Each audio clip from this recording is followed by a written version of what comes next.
Del Santo Evangelio según San Mateo. Cristo vino al mundo de la siguiente manera.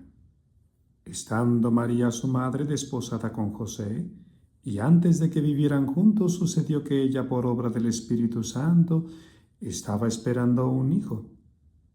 José, su esposo, que era hombre justo, no queriendo ponerla en evidencia, pensó dejarla en secreto. Mientras pensaba en estas cosas, un ángel del Señor le dijo en sueños: José, hijo de David, no dudes en recibir en tu casa a María tu esposa, porque ella ha concebido por obra del Espíritu Santo.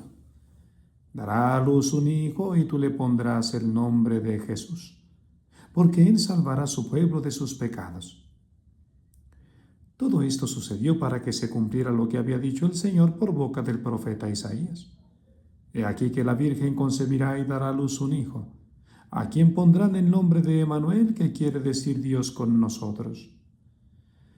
Cuando José despertó de aquel sueño, hizo lo que le había mandado el ángel del Señor y recibió a su esposa. Palabra del Señor. Mis queridos hermanos, estamos en la segunda parte del Adviento, como dijimos el día de ayer. Y en esta segunda parte se nos presentan algunos episodios de la familia de Jesús. Y en esta ocasión se nos presenta a María y José, los padres de Jesús. Cómo el Señor hace su elección de este hombre justo, sencillo, humilde, como lo fue José, para que fuese esposo de María Santísima. Lo que llama y resalta la atención es justamente la figura de José en esta ocasión. José, el hijo de David, lo que quiere decir que José viene justamente del linaje del rey David, y que así como decíamos ayer sobre el tema de la genealogía, podemos corroborar que verdaderamente el mesianismo le viene a Jesús por la línea genealógica de José, no de María, de José. Y es gracias a esta intervención, a este llamado que Dios le hace a José, que se cumple en Jesucristo todo lo que el Señor había prometido al pueblo de Israel. La alianza, el pacto, el Salvador, el Redentor, el Mesías, vendría del linaje de David, evidentemente desde Abraham. Y San Lucas nos recuerda que incluso desde Adán. Esto es hermoso. Es un misterio enorme que hay que profundizar, estudiar y también agradecer. Así que, en resumidas cuentas, de José le viene a Jesús el hecho de ser rey, hijo de rey, que en realidad él es el rey de reyes, pero para que de alguna manera, de forma humana y de manera palpable, podamos percibir que Dios cumple sus promesas y es fiel. ¿Qué es lo que podemos aprender de la figura de José en este contexto? Creo yo que pudiésemos hablar en este sentido de las virtudes de José, que creo nos pueden servir a nosotros para seguir viviendo nuestro cristianismo, seguir viviendo este periodo de Adviento y sobre todo la venida de Jesús en nuestros corazones. Podemos enumerar unas virtudes que creo que podemos poner en práctica, y la primera de ellas, sin duda alguna, es la fe y la obediencia de José. José siempre creyó, le creyó a Dios, se fió de Dios, aceptó su voluntad, incluso cuando implicaba dificultades. Lo veremos que Dios le hablaba en sueños y tuvo que huir a Egipto, tomando a la madre y al niño. Veremos a José haciendo siempre lo que Dios le pedía y no su propia voluntad. Segunda virtud, trabajo y sencillez.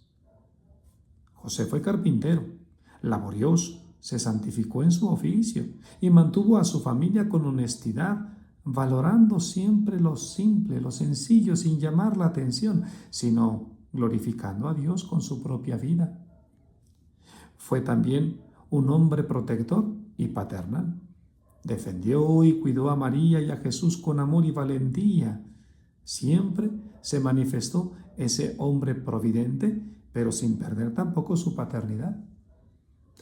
José no solamente fue el padre adoptivo, llamándolo de una manera pues muy legalista o hasta incluso despectiva. Tenemos que hablar del verdadero o de la verdadera paternidad de José sobre Jesús. No fue simplemente un te pongo porque no hay nadie más, porque hay que cumplir lo humanamente visible. Aunque Dios sea el Padre, el Espíritu Santo sea el que fecundó a María, no es que José salga sobrando, al contrario. El hecho de que haya venido el Espíritu Santo sobre María también vino sobre José, y en este sentido ambos se les puede llamar vírgenes. Y por lo tanto, José es el padre virginal de Jesús, el verdadero esposo de María. Porque cuando alguien adoptaba a un niño, en realidad era el padre auténtico de ese niño. En fin, José también es ejemplo de justicia y fidelidad, hombre íntegro, fiel a sus compromisos con Dios, con su familia, consigo mismo.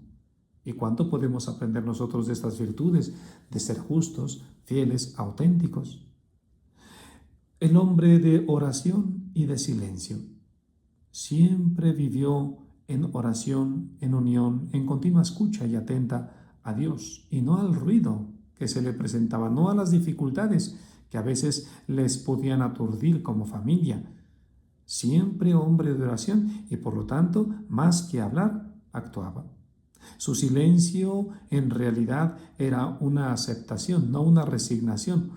Era un abandono a la voluntad de Dios más que una simple restricción de no puedo hacer esto y por lo tanto tengo que hacer esto otro. No, era un abandonarse a la providencia del Señor. De allí que le venía también su prudencia y discernimiento. Siempre un hombre prudente, no impulsivo, actuando de manera simplemente dispersa, espontánea, superficial, sino realmente con madurez. Y finalmente, un hombre tierno y amoroso. Siempre mostró su amor y compasión hacia su familia, hacia su propio hijo, hacia María. Y en él podemos encontrar también no solamente este faro de virtudes, sino un modelo, un verdadero padre a quien recurrir para que podamos encontrar en él la ternura, el amor y todas estas virtudes que hemos elencado.